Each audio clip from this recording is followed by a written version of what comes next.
성경 봉독하겠습니다. 요한계시록 2장 1절부터 3절까지 보겠습니다. 요한계시록 2장 1절부터 3절까지의 말씀입니다.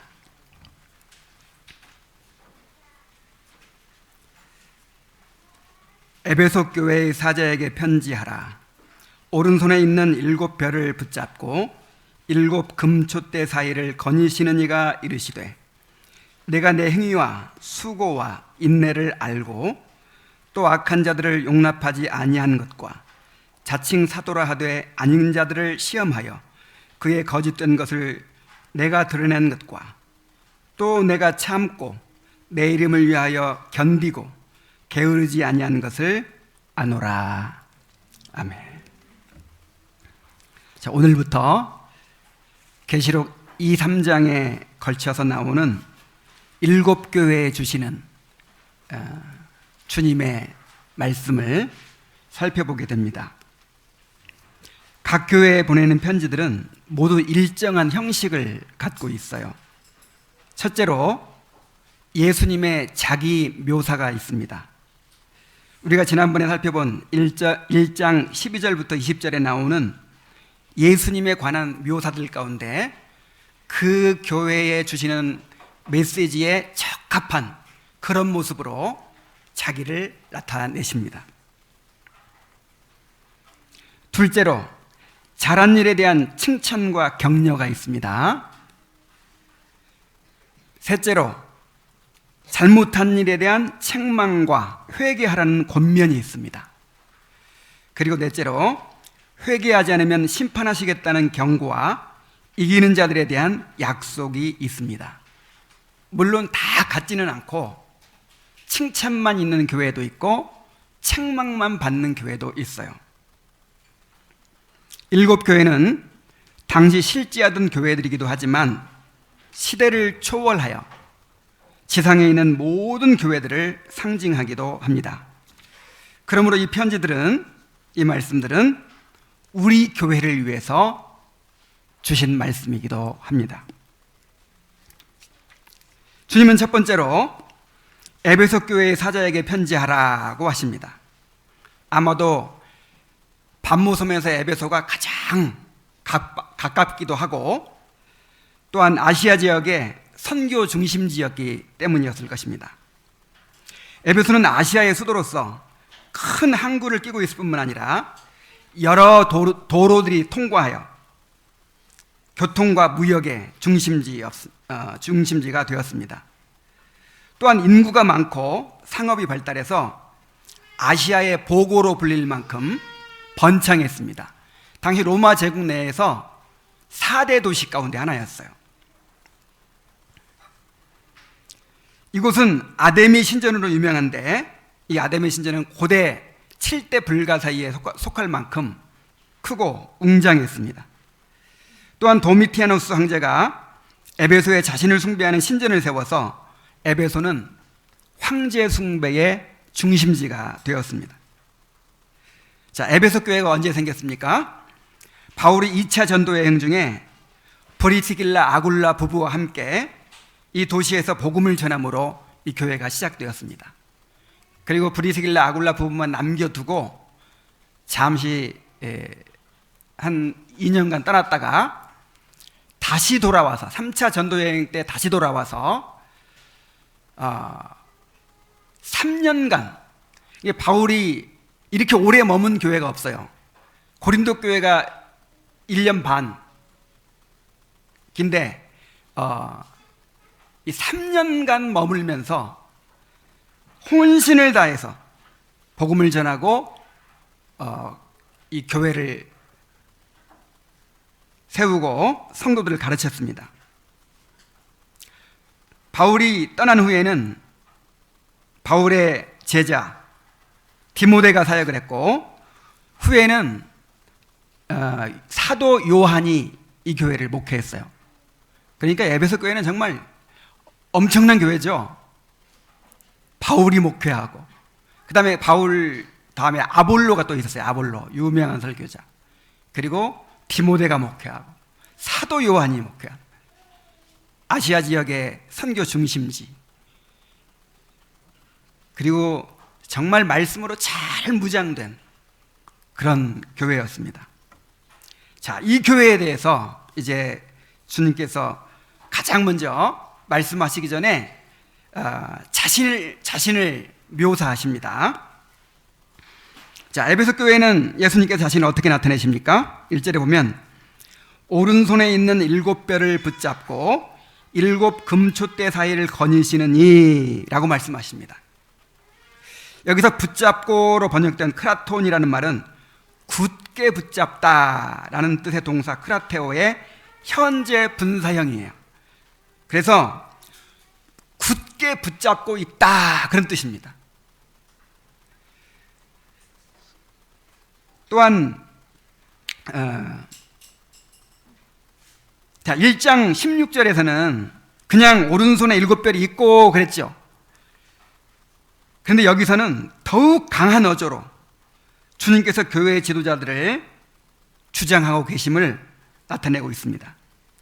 또한 다니시는 이로 번역된 페라파톤이라는 말 역시 거닐다, 다니다라는 뜻을 지닌 동사 페리파테오의 현재 분사형이에요.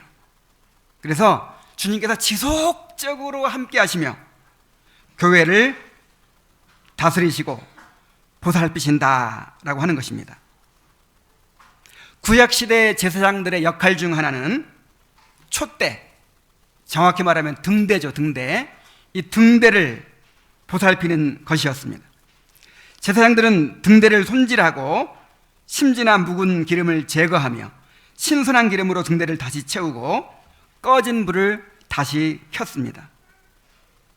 자, 제사장이 이렇게 등대를 관리했듯이, 촛대를 관리했듯이 주님의 촛대인 이 교회를 주님께서 세심하게 살피시고 교회가 어두운 세상에서 빛의 역할을 감당하도록 그렇게 보살피고 계시는 것입니다.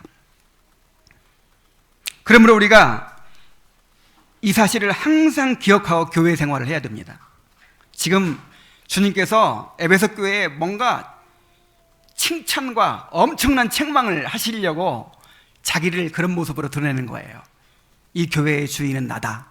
내가 너희를 없애버릴 수도 있고, 없애버린다고 하셨어요. 없애버릴 수도 있고, 그 다음에 세울 수도 있다. 내가 다 주장한다. 이렇게 지금 자기를 나타내신 거예요. 주님은 이 교회 안에서 일어나는 모든 일들을 세심하게 살피시며 판단하십니다. 우리의 행위를 아시고 칭찬하시며 상급을 베푸시고 심판하시며 징계하십니다. 그러므로 우리가 교회를 감격과 두려움으로 대해야 합니다. 우리가 모일 때마다 우리 가운데 임재하시며 다스리시는 영광의 주님을 바라보아야 합니다. 영광의 주님 앞에 우리 자신을 내려놓고 겸손히 복종해야 합니다. 우리가 교회를 섬길 때 내 생각이 아닌 주님의 뜻을 먼저 살피는 것이 필요합니다. 자, 이렇게 주님께서 자기를 오른손에 7뼈를 붙잡고 또 촛대 사이를 거니시는 이, 교회를 항상 살피고 계시는 이, 이렇게 라고 나타내셨습니다. 그리고 나서 이제 먼저 칭찬을 하십니다. 자, 우리도 이것을 본받아야 할 것 같아요. 책망하기 전에 뭐부터 해야 돼요? 칭찬부터 해야 됩니다.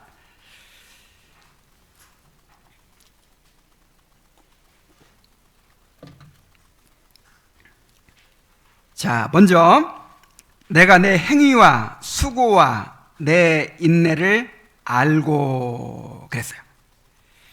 내 행위와 수고와 내 인내를 안다. 자, 주님께서 아신다는 말씀만큼 위로가 되는 말이 없죠. 여기서 행위는 에베소 교회 성도들이 보여준 믿음의 행위를 뜻합니다.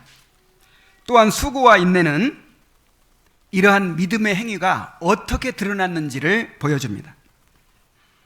여기서 수고라는 말은 고통스러울 정도로 힘쓰고 애쓰는 것을 가리키는 말이에요. 인내는 그러한 어려움과 고통을 참고 견뎌내는 것을 뜻합니다. 자, 그런데 2절의 행위와 수고와 인내는 3절을 보시면요, 또 내가 참고 내 이름을 위하여 견디고 게으르지 아니한 것을 아노라 그랬죠. 여기서 참고와 또 견디고와 게으르지 아니한 것, 이 세 가지가 서로 병행되고 있어요. 다시 말하면 행위와 수고와 인내를 한 번 더 반복하신 것이죠. 3절에서.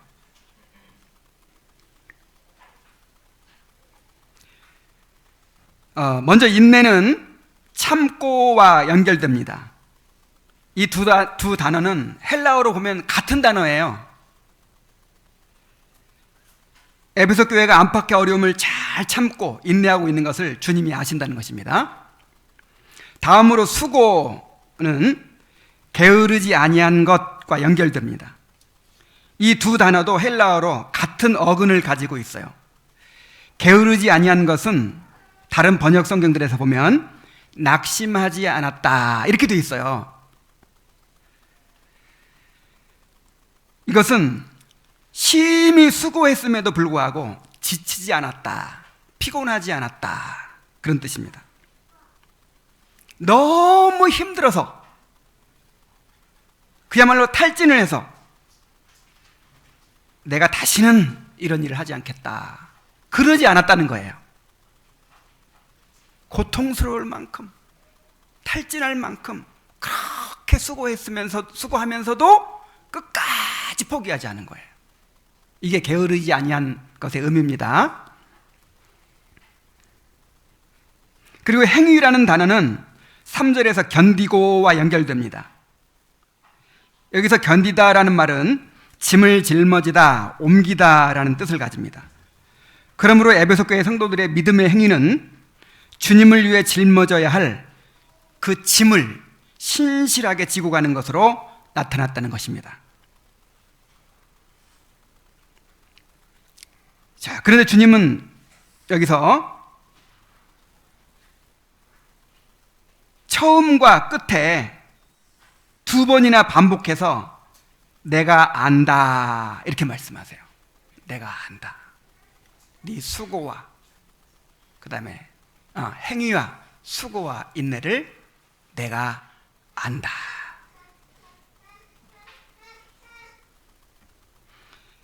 여기서 우리는 작은 부분일지라도 우리가 주님을 위해 행한 일들을 놓치지 않고 기억하시는 주님의 사랑을 발견할 수 있습니다.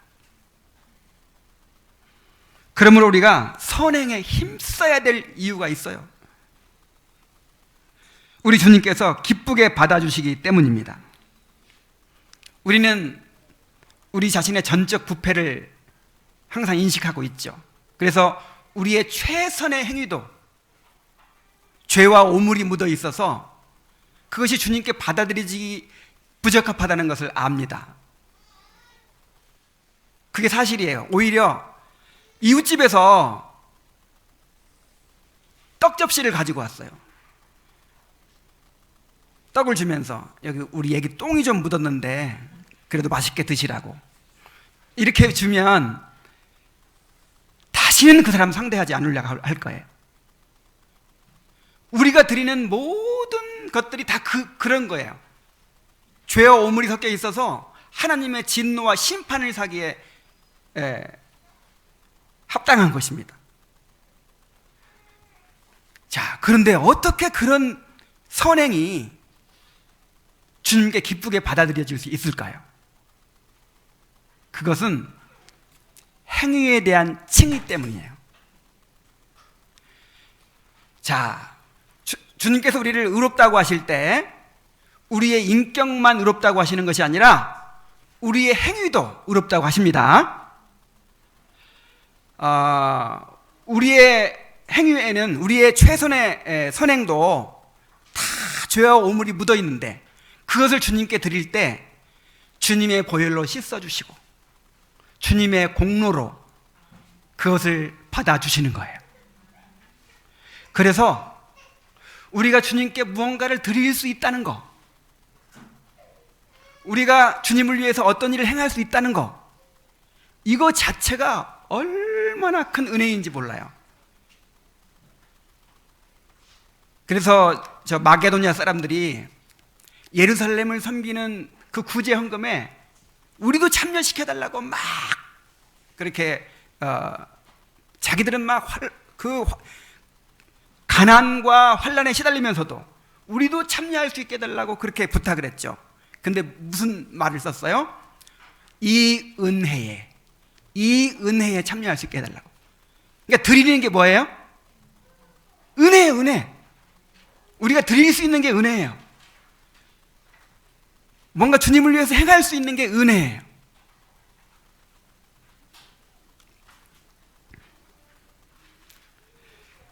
자, 주님께서 에베소 교회만 이렇게 살펴보시고 행위와 수고와 인내를 아신다고 하시는 게 아닙니다.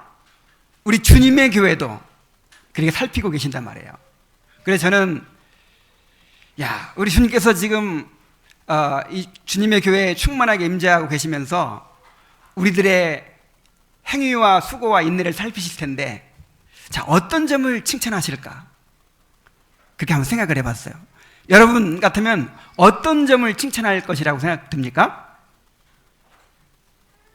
제가 주님의 마음을 정확히 몰라서 잘 모르겠지만 저는 가장 먼저 생각나는 것이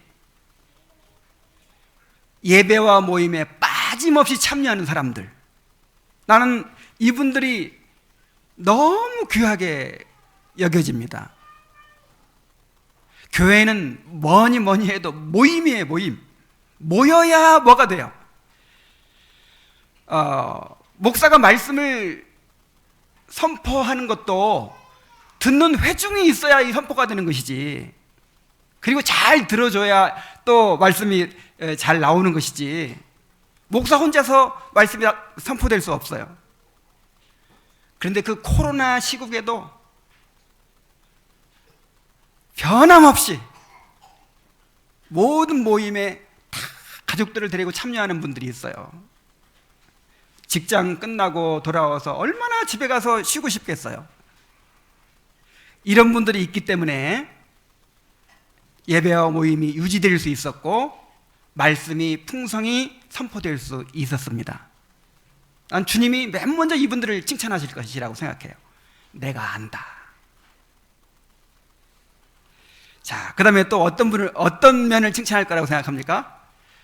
또 생각을 해보니까 섬기는 일을 맡아가지고 충성스럽게 빵꾸 안 나게 그렇게 섬기는 분들이 생각났어요. 누군가가 수고하고 섬기고 있기 때문에 교회가 이렇게 돌아가는 겁니다. 때로는 그 짐이 몇몇 사람에게 한꺼번에 몰려가지고 그냥 지나치게 수고하고 그렇게 힘들게 봉사하는 사람들이 있어요. 주님께서 아십니다. 내가 안다. 그 다음에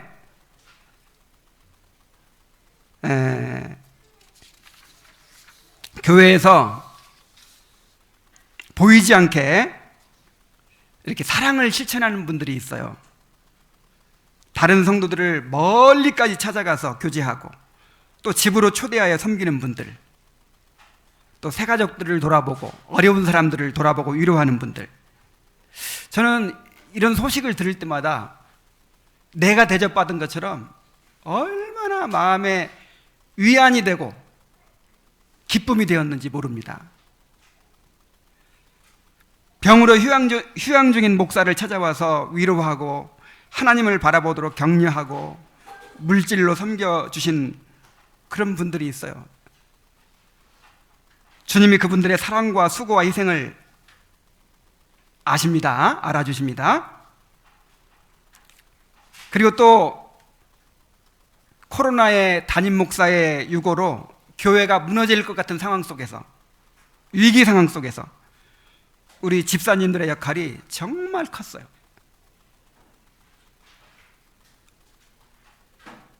교회 재정을 다 쏟아부어서 목사의 휴양을 적극적으로 지원하고, 목사 대신 성도들을 돌아보고, 교회 일들을 처리하고, 교회를 든든히 지켜주셨습니다.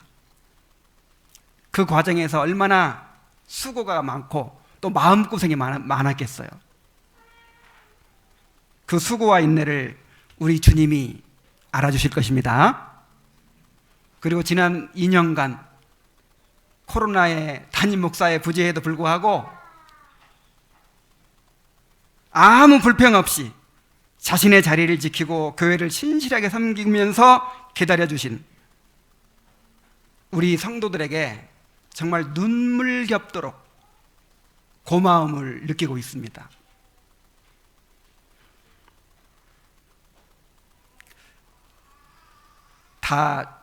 이러다 다 죽겠다, 그런 생각인데 이렇게 살펴보면 펄펄 다 살아있어요. 가정예배 잘 드리고 있고, 아이들 잘 가르치고 있고, 말씀 열심히 잘 듣고 있고, 어떻게 그렇게 잘 견뎌오셨는지 주님께서 나는 칭찬하실 거라고 생각해요.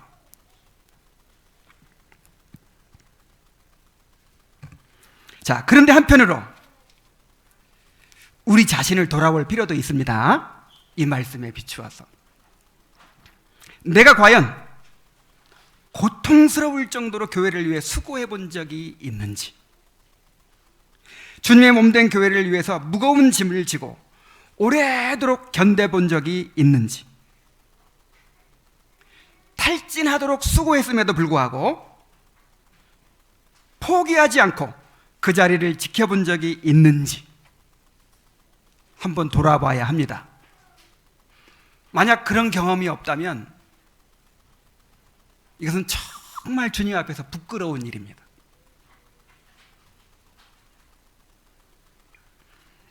자기애로 충만한 현대의 그리스도인들에게서는 교회를 위한 수고와 인내를 찾아보기 어렵습니다. 교회의 필요를 이야기하고 문제점들을 지적하기를 좋아하면서도 정작 자신이 나서서 수고하고 희생하지 않으려고 하는 그런 태도들을 가지고 있어요. 교회의 부족함에 대해서 인내하려고 하지 않습니다. 교회는 주님 오시는 날까지 부족할 것입니다. 불완전할 것입니다.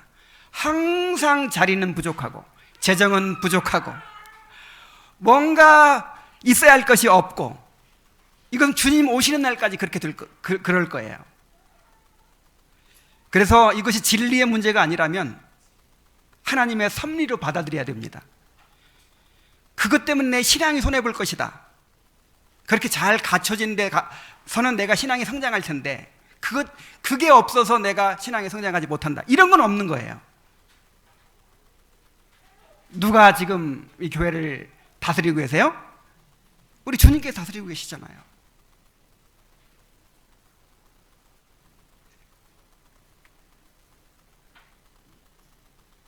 우리가 절대로 신앙생활을 편하게 하려고 해서는 안 됩니다. 신앙생활은 자기를 부인하고 자기 십자가를 지고 주님을 따르는 길입니다. 신앙생활에는 당연히 수고와 인내가 있어야 돼요. 자, 우리 교회가 본질에 집중하느라고 비본질적인 것들을 안 하는 게 많습니다. 절기도 없죠.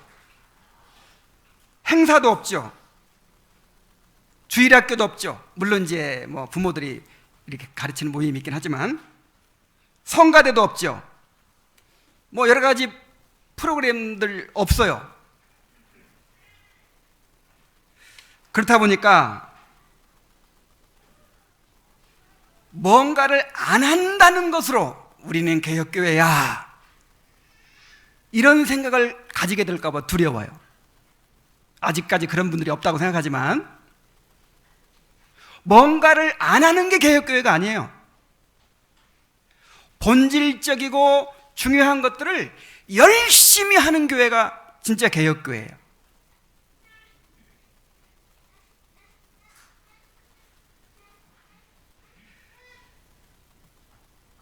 특히 지난 2년간의 코로나를 거치면서 우리의 신앙이 해이해지지는 않았는지 돌아보아야 합니다. 사람의 죄성이요, 이 죄성은 하여간 모든 것을 이용해가지고 우리를 안일하게 만들고 게으르게 만들고 우리를 주저앉힙니다. 코로나 때문에 모임도 잘 못했죠. 집에서 영상으로 예배를 드리고, 그 다음에 오전 예배 드리고 점심 식사하고 오후 예배 드리고 이러던 거를 예배를 한 번만 드리고 식사 준비도 안 하고, 자, 이것이 2년간이나 지속되다 보니까 우리 자신도 모르게 여기에 익숙해져 가지고 또 오전 오후 예배 드리고 식사 준비해야 되고, 아이고 좋은 시절 다 갔네. 혹시라도 이런 생각 하는 분들 없죠? 다시 한번 말씀드립니다. 절대로 편하게 신앙생활 하려고 하지 마세요. 절대로. 그렇게 편안한 신앙생활은 이게 진짜가 아닙니다. 나중에 계속 나오겠지만 미지근한 라오디가 교회를 어떻게 하신다 그랬어요? 토하여 내치겠다. 미지근한 상태가 정상이 아닌 거예요. 이제 다음 주에 말씀드릴 것이지만 처음 사랑을 버렸다고 에베소 교회를 없애버리겠대요, 주님께서.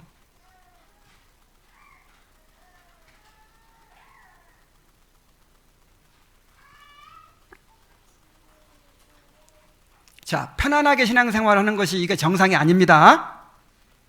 수고가 있어야 되고 인내가 있어야 되고 영적 싸움이 있어야 돼요.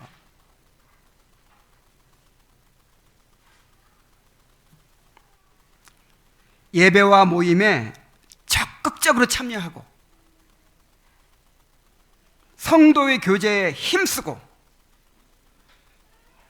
또 교회의 필요를 찾아서 섬기고 형제 사랑을 실천하고 자녀들을 가르치는 일에 열심을 내고 또 수고하고 인내하는 그런 성도들이 되길 바랍니다.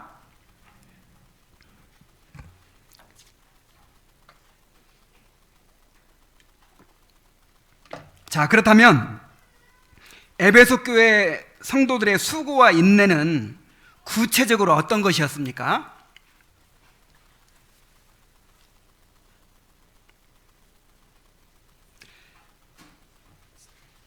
자, 본문에 보면은 행위와 수고와 인내를 앞뒤로 반복하면서 그 내용을 가운데서 드러내고 있습니다. 자, 여기 보세요. 2, 3절이 칭찬이죠. 근데 4, 5절은 책망입니다. 그리고 6절이 또 칭찬이에요. 그러니까 두 번의 칭찬이 책망을 감싸고 있어요. 칭찬하고 책망한 다음에 또 칭찬하고. 자, 이것을 통해서 그 에베소 교회 성도들의 행위와 수고와 인내가 무엇인지를 구체적으로 알 수 있어요. 이제 그 내용이 가운데 들어있으니까. 그게 뭐냐면 악한 자들을 용납하지 아니한 것과 자칭 사도라 하되 아닌 자들을 시험하여 그의 거짓된 것을 드러낸 것입니다.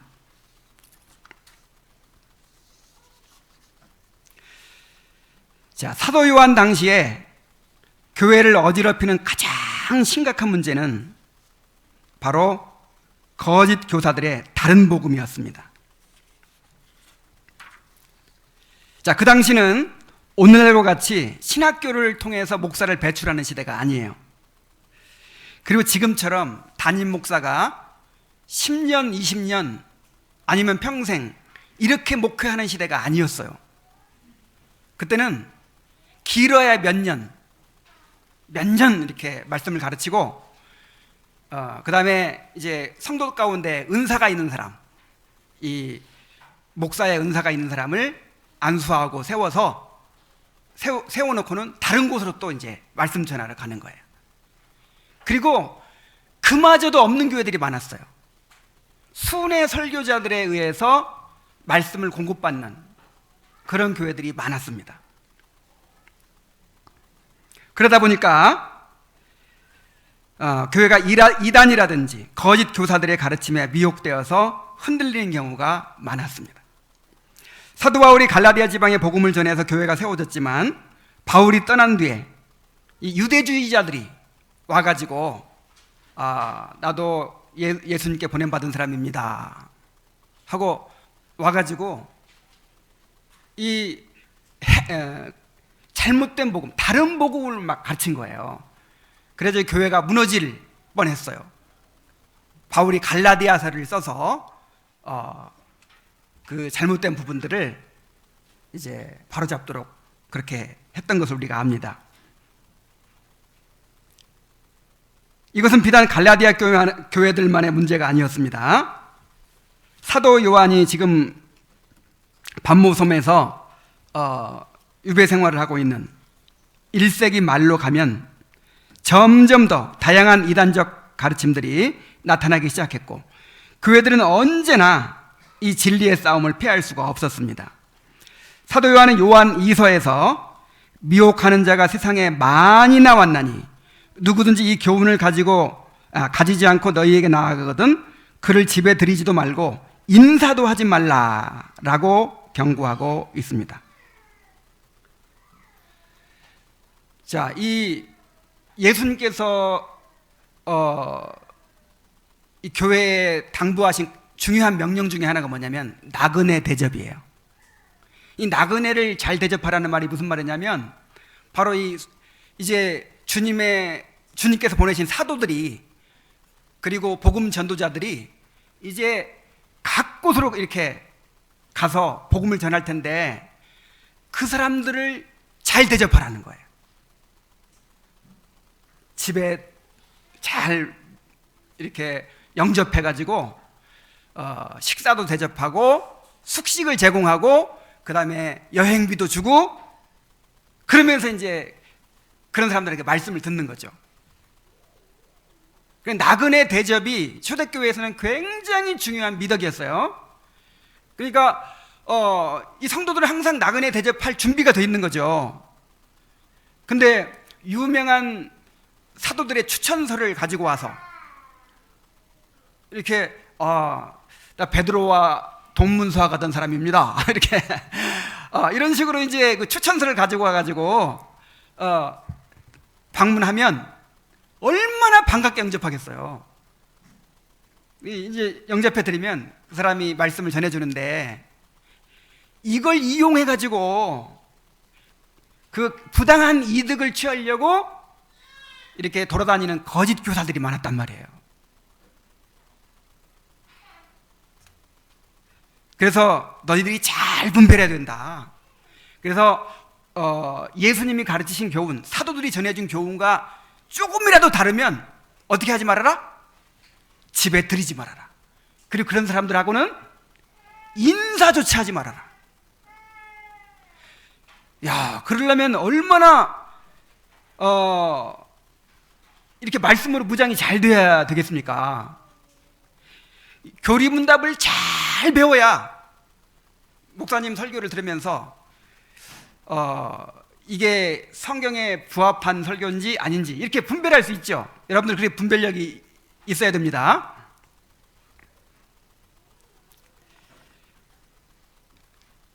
일곱 교회에 보내는 주님의 편지에서도 버가모 교회는 발람의 교훈을 지키는 사람들이 들어와 있었고 니골라당의 교훈을 지키는 자들도 있었습니다. 또 두아드라 교회는 자칭 선지자라는 여자 이세벨을 용납했다고 주님께서 책망하셨습니다. 이렇게 당시의 교회는 핍박도 있었지만 거짓 교사들의 문제가 당면한 문제였어요. 자, 이런 상황에서 에베소 교회는 참 유명한 사도들에게 가르침을 받은 그런 교회답게 악한 자들을 용납하지 아니하고 자칭 사도라 하되 아닌 자들을 시험하여 그들의 거짓된 것을 드러냈습니다. 여기서 악한 자들은 바로 자칭 사도라 하되 아닌 자들을 가리킵니다. 그리고 이 사람들이 어떤 사람들인가 하면 6절에 보면 나와 있어요. 오직 내게 이것이 있으니 내가 니골라당의 행위를 미워하는도다. 나도 이것을 미워하노라. 자, 아까 2, 3절은 칭찬이고 4, 5절은 책망이고 다시 6절에서 그 칭찬이 반복된다고 했죠. 그러니까 그 2, 3절에 나온 그 사람들이 바로 어떤 사람들이에요? 니골라당.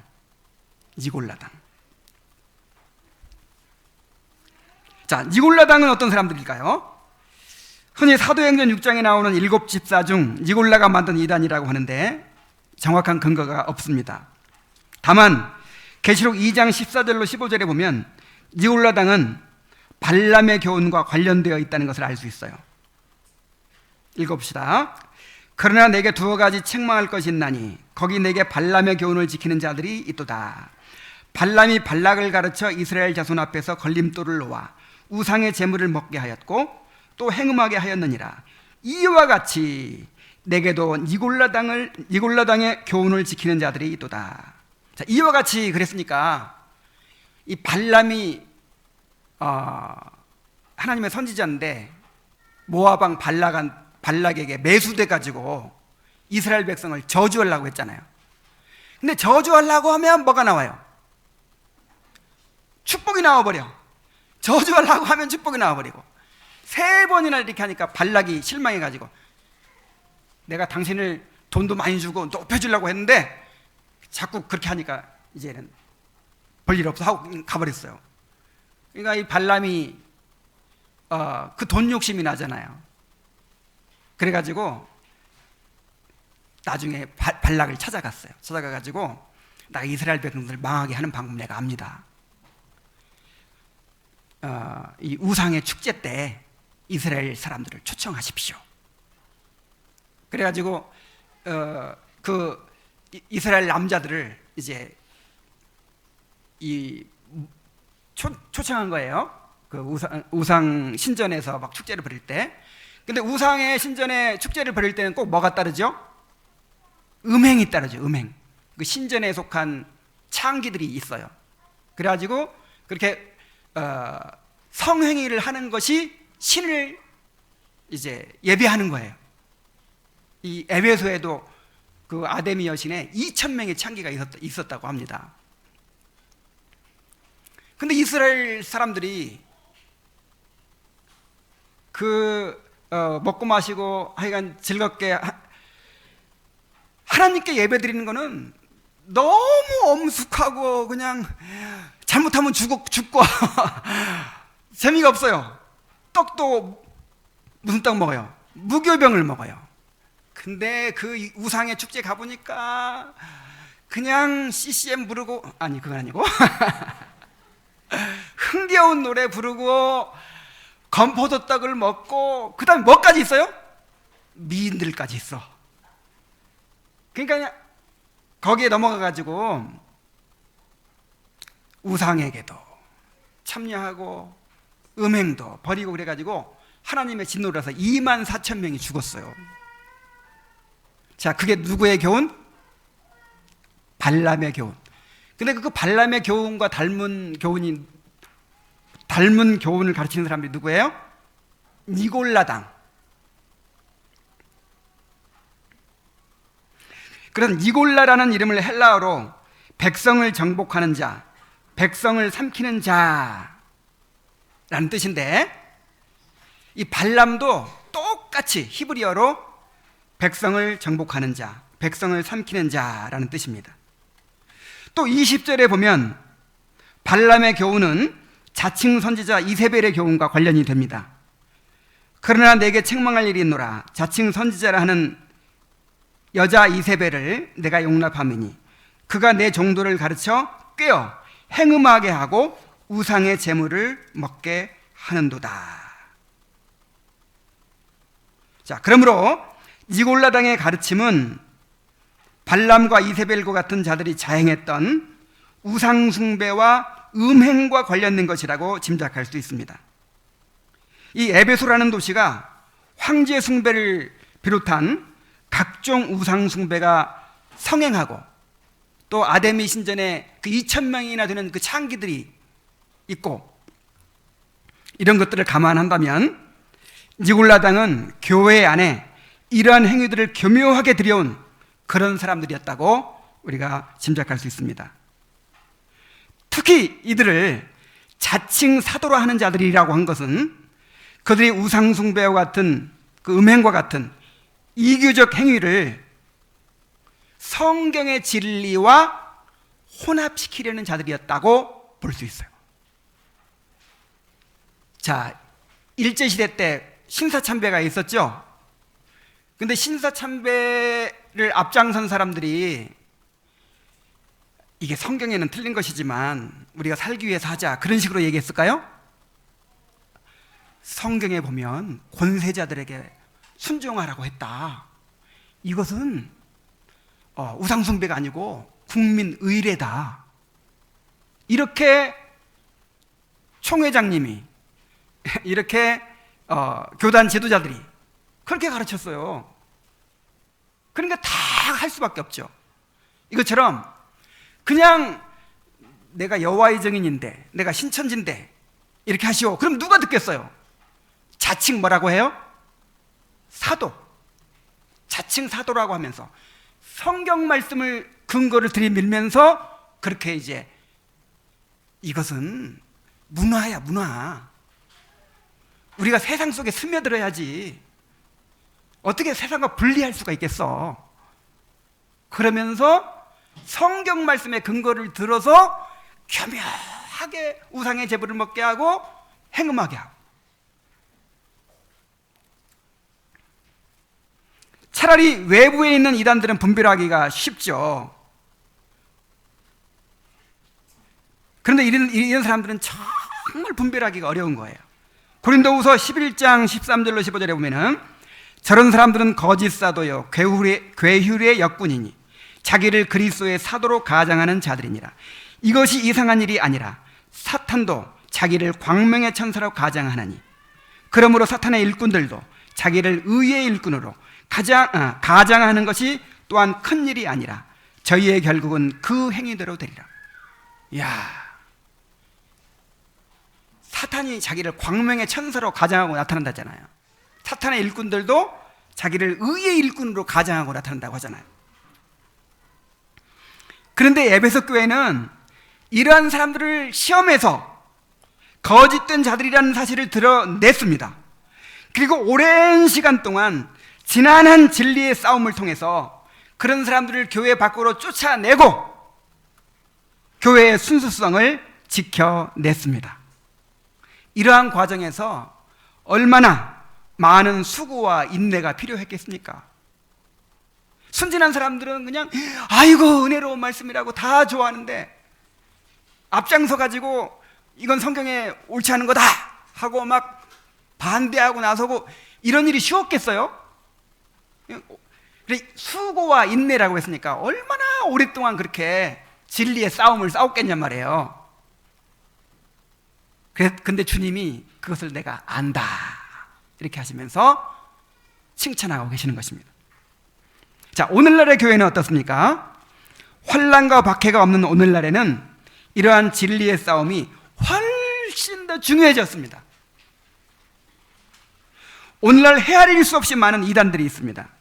외국에서 들여온 이단들이 있는가 하면 국내에서 생겨난 수많은 이단 사이비 단체들이 교인들을 미혹하고 있습니다. 저는 지금 신천지, 하나님의 교회, 통일교 이런 얘기 하려고 하는 거 아니에요. 이런 이단보다 더 무서운, 더 분별하기 어려운 그런 비성경적이고 인본주의적인 사상에 대해서 얘기하려고 합니다. 자, 이단보다 무서운 게 뭐예요? 비성경적이고 교회 안에 들어와 있는, 그러니까 교회 안에 들어와 있는 비성경적이고 인본주의적인 사상이에요. 차라리 이단으로 이렇게 규정된 단체 같으면 분별하기가 쉽죠. 근데 교회 안에 들어와 있어요. 은근히 스며들어 있어요.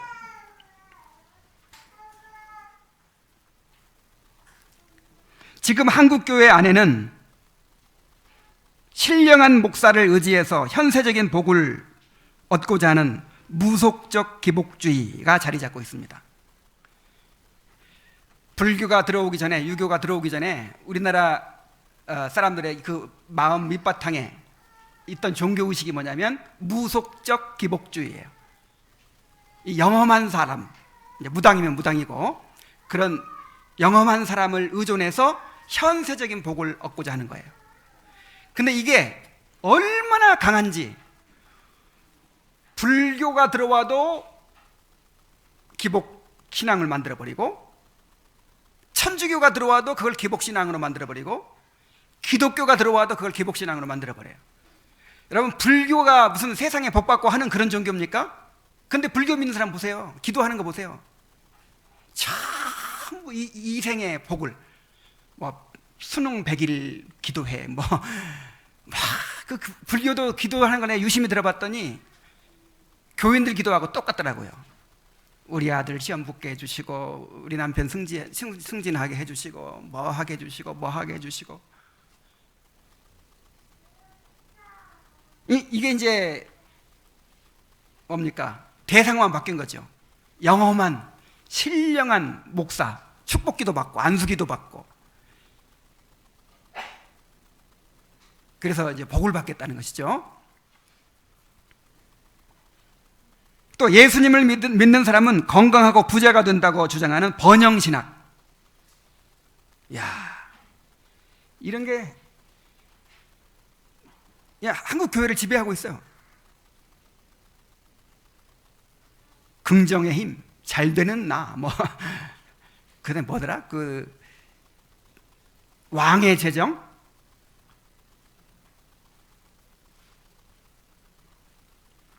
성령 체험과 신비한 은사를 추구하는 신비주의, 전체 복음이 아니라 축소된 복음을 전하고 값싼 은혜를 전파하는 구원파적인 복음,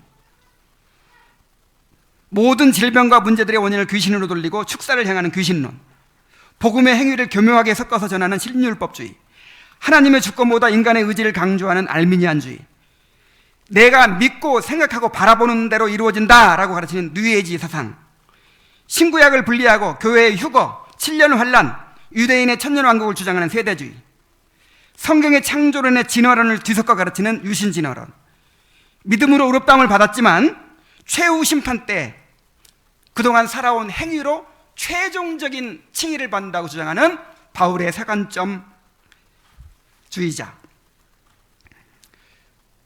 오늘날에도 사도와 선지자들이 있다고 주장하는 신사도 운동, 또 다른 종교에도 구원이 있다고 주장하는 종교다원주의 같은 그런 다른 복음들이 이 기성교회 안에 난무하고 있어요.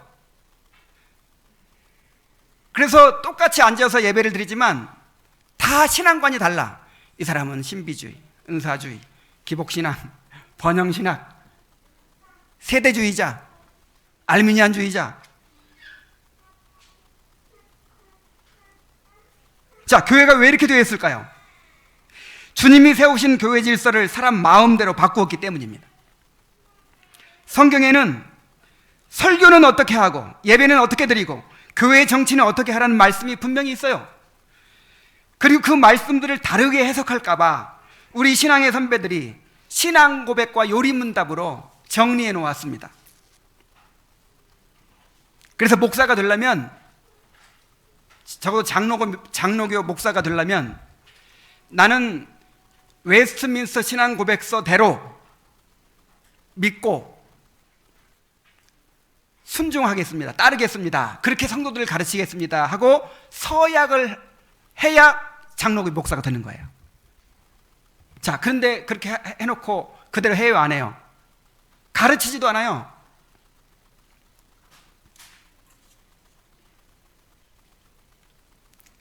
오늘날 많은 교회들이 성경대로 신앙 고백서대로 하지 않고 인본주의적인 세상의 이론들을 받아들여 교회를 운영하고 있습니다. 오늘날의 교회 정치는 세상의 경영학 이론을 받아들여서 교회를 기업처럼 효율적으로 조직하고 관리해서 대형 교회로 성장하는 것을 추구합니다. 이건 작은 교회도 마찬가지예요. 그러니까 두 종류의 교회가 있는 거죠. 하나는 큰 교회, 하나는 큰 교회를 지향하는 작은 교회. 피라미드 같은 조직의 정점에 있는 대형 교회 목사들의 위세는 막강합니다. 딱 한 가지, 인사권만 해도요,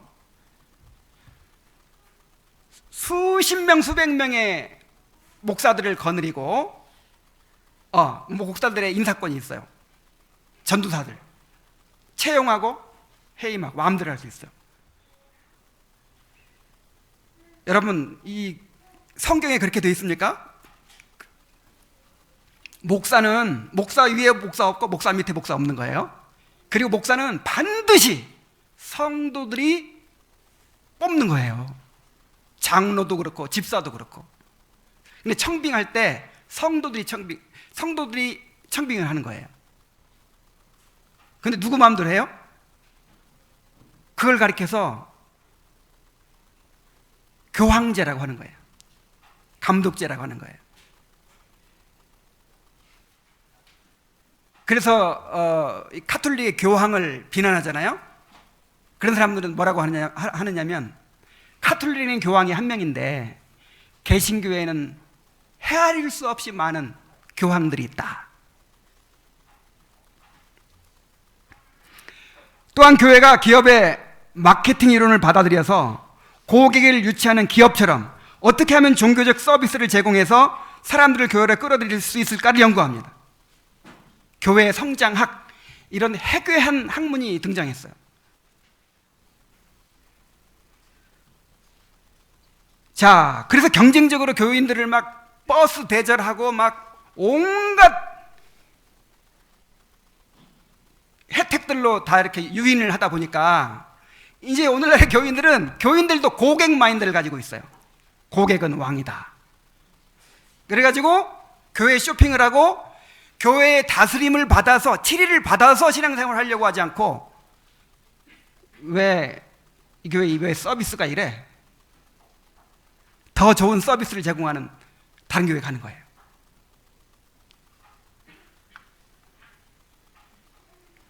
교회의 교육은 인본주의적인 심리학, 교육학 이론을 받아들여서 사람들의 마음을 끌만한 온갖 종류의 프로그램들을 만들어 운영하는 것이 되었습니다. 예배는 인간적인 감동을 추구합니다. 시편이나 기존의 찬송 대신 감미로운 곡조와 가사로 만든 CCM을 부르고 밴드처럼 찬양팀이 앞에 나와서 분위기를 고조시키고 잘 훈련된 성가대가 멋진 찬양을 들려줍니다. 설교는 하나님의 주권과 거룩하심을 드러내고 인간의 죄를 드러내기보다 사람들의 마음을 고양시키고 사람들의 마음에 와 닿는 감동적인 메시지를 전해요. 또 성경에 근거도 없고 종교개혁 때 다 폐지한 온갖 절기들을 지키고 온갖 행사들을 만들어서 교인들의 이런 활동에 참여함으로써 종교적 충만감을 느끼게 합니다. 오늘날에는 이러한 것들을 잘하는 교회가 앞서가는 교회, 좋은 교회이고 마치 기업의 CEO처럼 오늘날 훌륭한 목사는 경영 마인드가 있어야 돼요. 효과적으로 조직하고 또 리더십을 행사하고 관리하고 그렇게 키워나가는 그런 목사가 훌륭한 목사로 인정됩니다. 이렇게 비성경적이고 인본주의적인 방법으로 교회를 운영하다 보니 교회가 본질을 잃고 교인들이 각기 자기 소견에 옳은 대로 그렇게 행하는 영적 사사시대를 연출하고 있는 것입니다.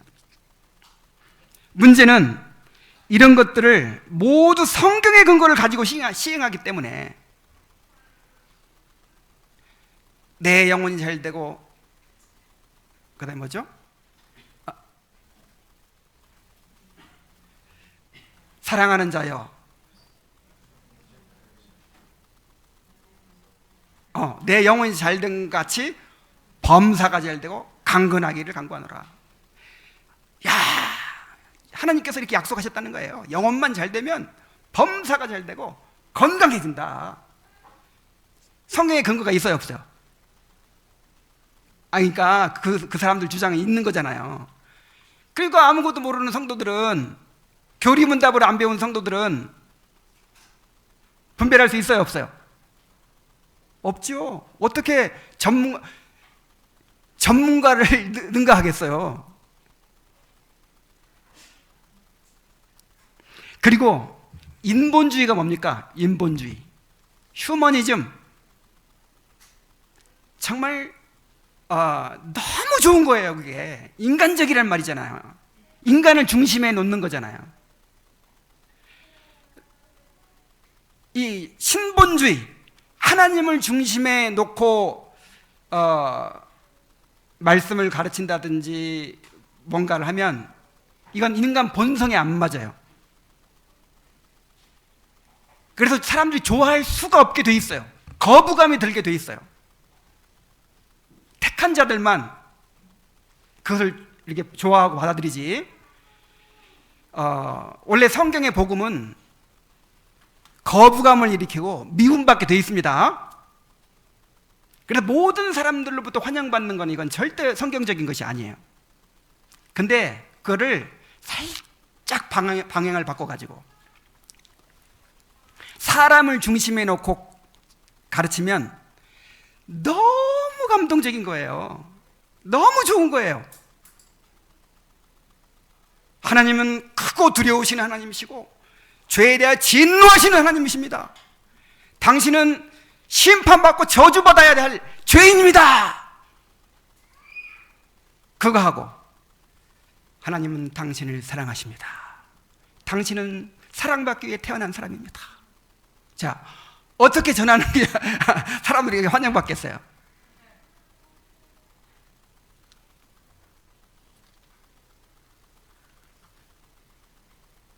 그래서 어떤 교회는 아예 그렇게 표를 내걸더라고요. 불신자들이 환영하는 교회. 여러분, 불신자들이 환영하는 교회, 그렇게 하면 되겠습니까? 불신자들한테는 미움받아야 된다니까요. 그래야 좋은 교회예요.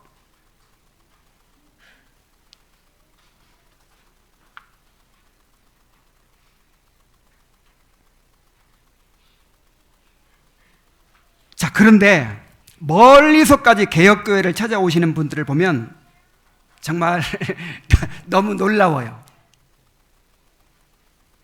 얼마든지 가까운 곳에 있는 크고 시설 좋은 교회에서 편안하게 신앙생활을 할 수 있는데 굳이 개혁교회를 찾아서 이렇게 멀리까지 오는 이유가 무엇입니까? 오늘도 천안에서 지금 올라왔어요. 안가정은.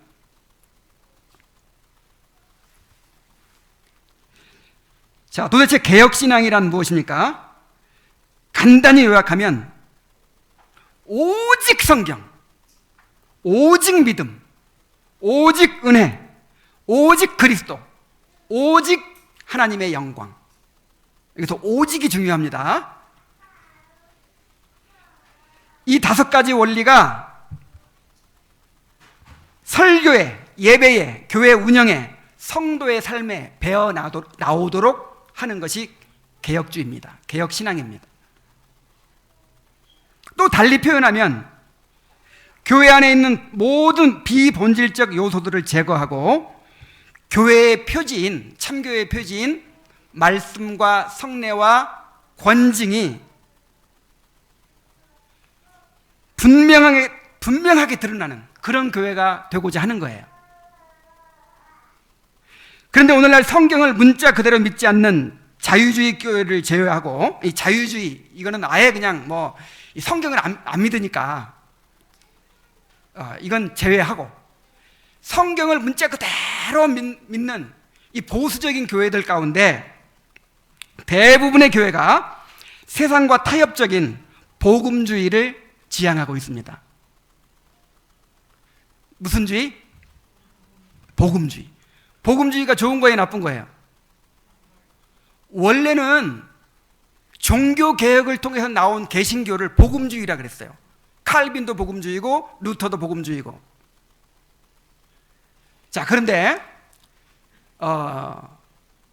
이 1940년대쯤 해가지고 신복음주의 운동이 일어났어요. 그게 뭐냐면 이제 개혁주의를 포함한 이 근본주의가 자유주의와 싸우다 보니까 너무 분리되고 자기들 안에 갇히고 세상과 멀어지고 이런 경향이 있는 것처럼 보였어요. 그래서 이를 극복하고 교회가 좀 더 포용적이고 좀 더 세상 속에 스며들고 좀 더 이 세상 사람들에 가까이 다가가서 복음을 잘 전하자.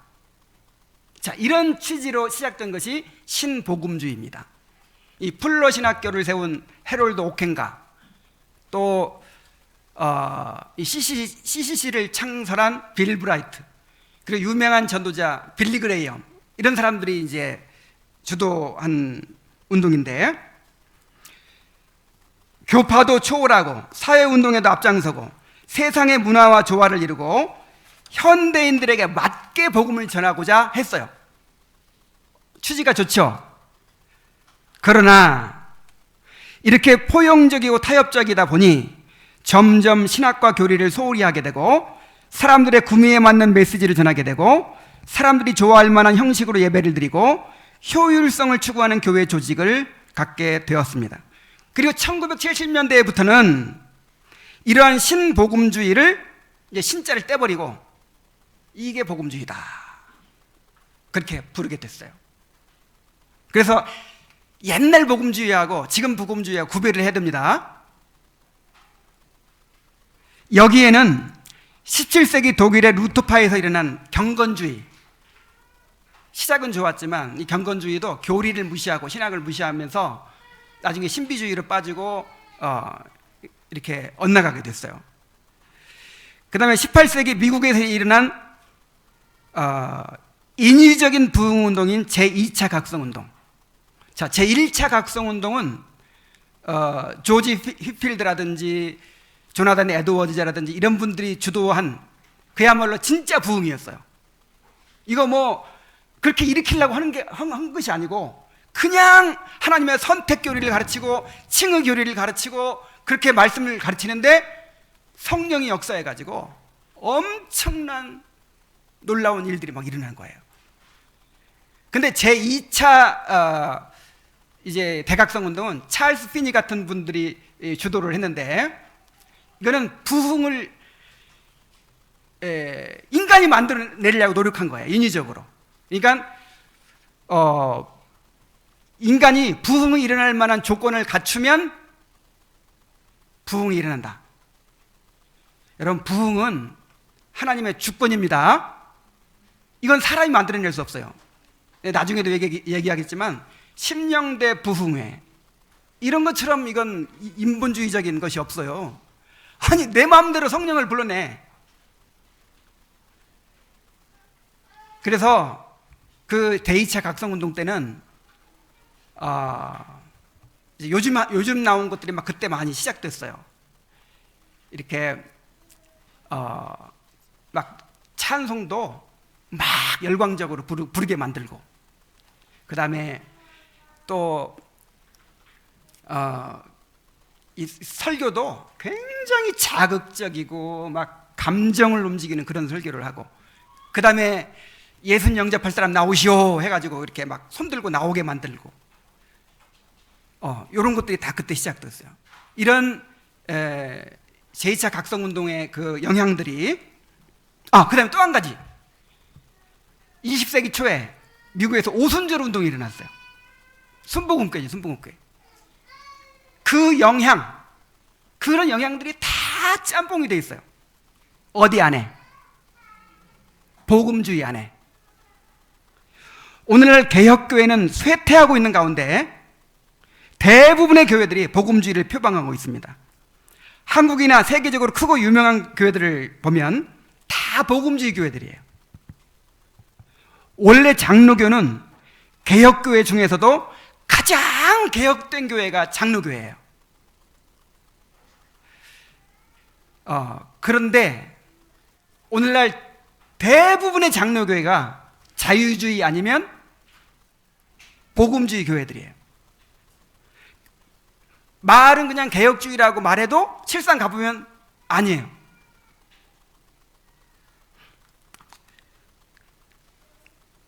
그래서 우리가 이단도 잘 분별해야 되겠지만 교회 안에 들어와 있는 비성경적이고 인본주의적인 요소들을 잘 분별해야 됩니다. 이제 갈수록 진리의 싸움이 더욱 치열해질 것입니다. 모두가 자기 소견에 오른 대로 행하는 이 어두움과 혼란의 시대에 우리 주님의 교회가 말씀에 굳게 서서 오래도록 변질되지 않는 교회로서 주님께 칭찬받는 교회가 될 수 있기를 바랍니다. 기도하겠습니다. 거룩하시고 자비로우신 아버지 하나님, 주님께서 이 교회를 세워주시고 진리에 목말라 하는 성도들을 불러 모아주시고 계속해서 진리의 말씀이 선포되게 해주신 것을 감사드립니다. 아버지 하나님, 주님은 에베소 교회가 진리의 싸움을 싸우고 수고하고 인내한 것을 아신다고 하시면서 칭찬하셨습니다. 우리 주님의 교회도 그렇게 말씀 위에 굳게 서서 거짓된 것들을, 인본주의적인 것들을, 비성경적인 것들을 잘 분별해내고 정말 주님께서 디자인하신 그런 교회의 모습으로 성장해 갈 수 있도록 인도하여 주시옵소서. 예수님의 이름으로 기도하옵나이다.